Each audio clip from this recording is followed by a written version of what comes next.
Dear Toastmasters and dear guests, I'm very happy to hold my terrific icebreaker speech today in front of you and to get and let you know me better. So what is an icebreaker speech about? It's about to break the ice, which means you get to know who is Stas Giesser better afterwards, or maybe at least you should do. So let's try it. So let's begin. What is and who is Stas Giesser? Like I said, my name is Stas Giesser. I'm 22 years old and I'm studying law right now at the University of Hanover. I'm now in the 6th semester and I still can't realize how fast those 3 years passed by. It's like this, you know, I remember like the first day when I went to university and I still can remember it as if it were yesterday. So, and what are the hobbies of Stas Giesser?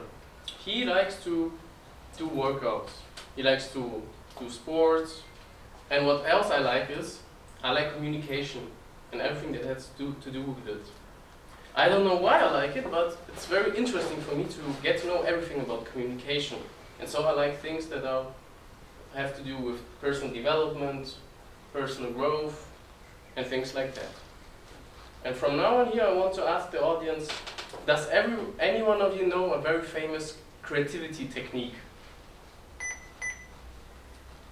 A technique which a lot of authors use. Unfortunately, Mike is not today here, but let's show you what I mean.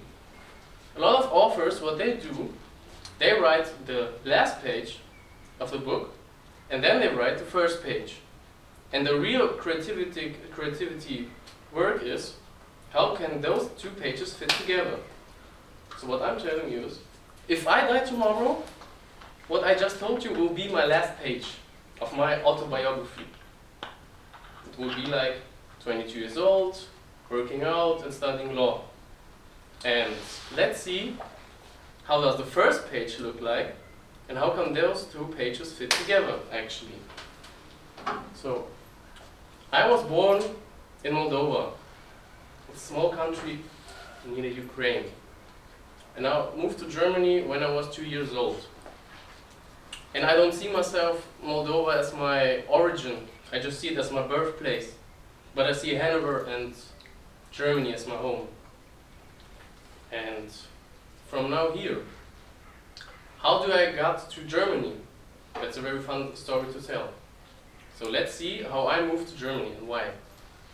So let's imagine one conversation that maybe took place like that in Moldova back then, between my father and my mother. So let's imagine we have here my father and here my mother, and they're talking in the kitchen.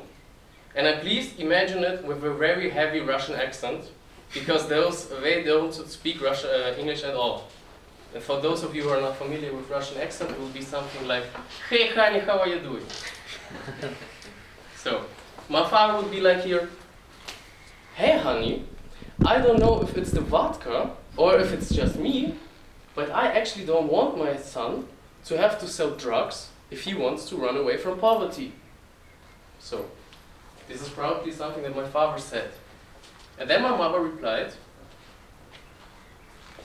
"Hey honey, I also don't know if it's just you or it's the vodka, but I also don't want our son to have to sell drugs if he wants to run away from poverty." And so they decided probably to leave Moldova. Why did we leave Moldova? It was because a small part of Moldova said, "You know what? We're actually not Moldovan people. We are Russians, but we only live in Moldova. So we don't want to belong to Moldova because we don't speak their language and we don't have to do anything with them. And so let's just be an independent state, an independent country." And of course Moldovans said, "No, you won't be." And so civil war started.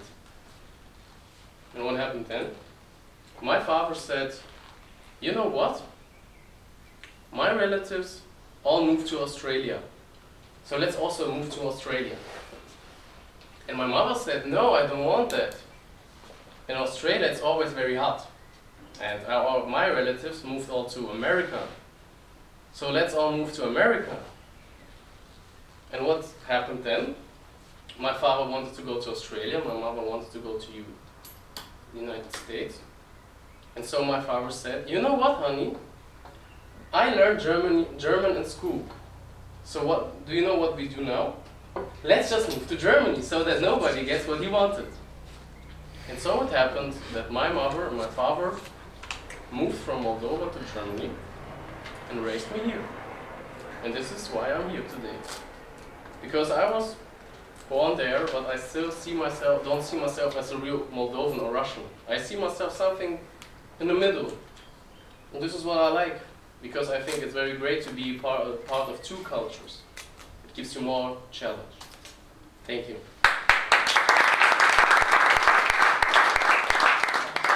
Thank you very much, Stan. This was really interesting.